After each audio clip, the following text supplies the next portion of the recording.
the resistant starch challenge. So I have 2 recipes for you today, although neither one is really much of a recipe. They're both relatively quick things.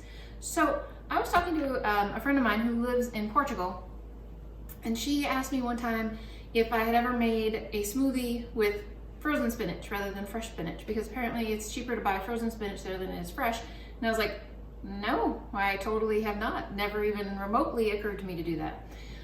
One of my favorite 2 smoothies is spinach and mangoes and orange juice. So I know orange juice isn't like ridiculously healthy for you or anything, but whatever, that's what I'm going to put in there. But because I want to increase the resistance starch, I am going to put a banana in there. My banana is a little bit riper than I would like. I'd like it to be a little bit more yellow than this, but that's okay too. So I have chopped spinach, and I'm going to use, I'm not sure, maybe half the bag? Yeah, that's about half of the bag. Not quite, maybe, yeah, that's about half the bag. So I'm going to use chopped spinach, frozen mango, a little bit of orange juice, and a banana. And then I'm going to put in it the normal things that I would put in my banana drink in the morning. I'm going to put in there some psyllium and the 1 tablespoon of the potato starch and 1 heaping teaspoon of the beta sterols. I think it's beta cytosterols, but whatever.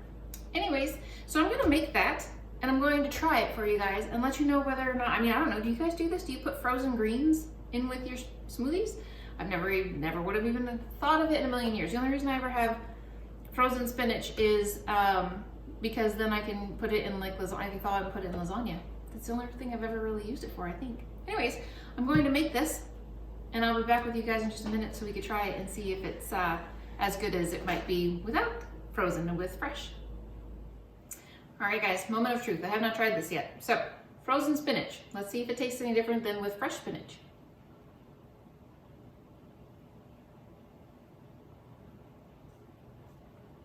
No, tastes exactly the same.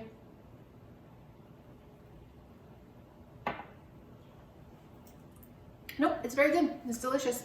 I would, at this point in time, I used actually, I think it was very, very thick. So I used a whole bunch of water actually to thin this out. I was worried that it would be way, way, way too sweet with the amount of orange juice that I used to put in it. So I used less orange juice. I put a whole bunch of water in there. And you can definitely, I think that because of the potato starch and the psyllium and the banana, it's a lot thicker than I'm used to. And it's actually a little bit sweeter than I'm used to as well, but I think that's probably from the banana.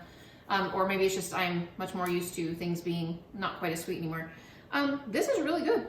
So Joanna, go ahead and give your frozen spinach a try.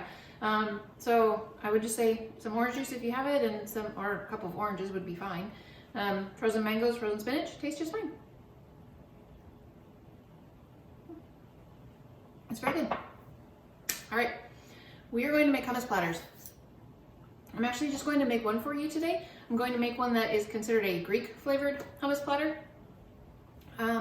We have a recipe that we use when we make our own hummus, but we don't make our own hummus very often. We end up purchasing hummus.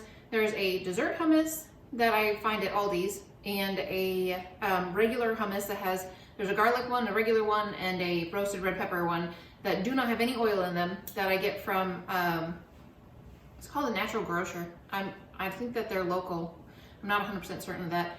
But I mean, I know there's several of them that aren't exactly right here, but I don't think they're outside of the state of Texas. But anyways, you know, now that I say that, I think maybe they're in Arizona. I'm not 100% sure about that. I do know that Whole Foods has a couple that are have no oil, but I don't like any of the ones that they have very much, not in comparison to this one. So I will link in the description box below what hummus recipe we use when my husband wants to make his own hummus, so that you can see that recipe and use that if you want to. But anyway, I'm going to make you a hummus platter, and I'm going to make it Greek style. So I will show you how to do this. It's really super, super, super easy. So this is one of those meals that you come home from work and you're like, oh my gosh, I totally don't feel like cooking. And this is it. Totally fast, totally easy, super delicious. So let's make some Greek hummus platters. Alrighty guys, so here is the hummus that we use when we want our oil-free, purchased from the store hummus that's easy, just ready to go. So this one is the garlic one, so I mixed the garlic in. Normally, I would actually sprinkle garlic on here, but I don't need to because there's already garlic in this particular hummus. We usually buy the plain one, but this one's really, really good too. So first things first, on a Greek platter, you need lentils.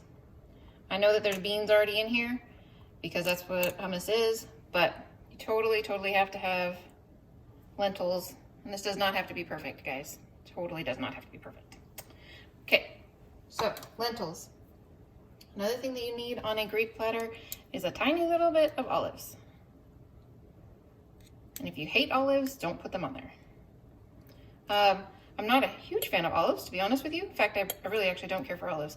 But they are very, very good on this. They add just a tiny little bit of saltiness flavor and actually a really good flavor to it. So I really do like them on this. Next thing that you need to put on there is a little bit of oregano. So, again, spices are just to whatever your spice preference would be. But this is what I do to make it a quote-unquote Greek flavor. The next thing I put on there is paprika. Kind of want a decent amount of paprika, to be honest with you. It's really good on here.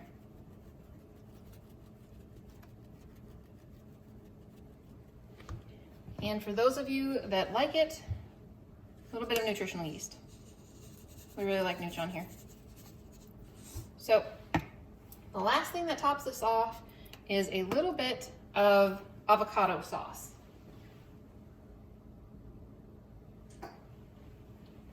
So we just take an avocado and blend it with some water and put it in this little jar, this little container, and then squeeze it. So it's super, super easy, super, super fast, and your supper is done. So all that you have to do with this now is serve it with whatever it is you would serve it with. We would choose to use carrots, like carrot chips, and some cauliflower. You could use pea pods. You could use, well, broccoli even if you wanted to. So you could really eat this with whatever you wanted. And if you're serving this to your kids or to people that are not oil-free, serve it with some pretzels, serve it with some crackers, whatever it is that you would like to serve it with. But that is our Greek flavored hummus platter. So we have another one that we make a lot, which is taco flavored, which basically just has like black beans and corn and onions.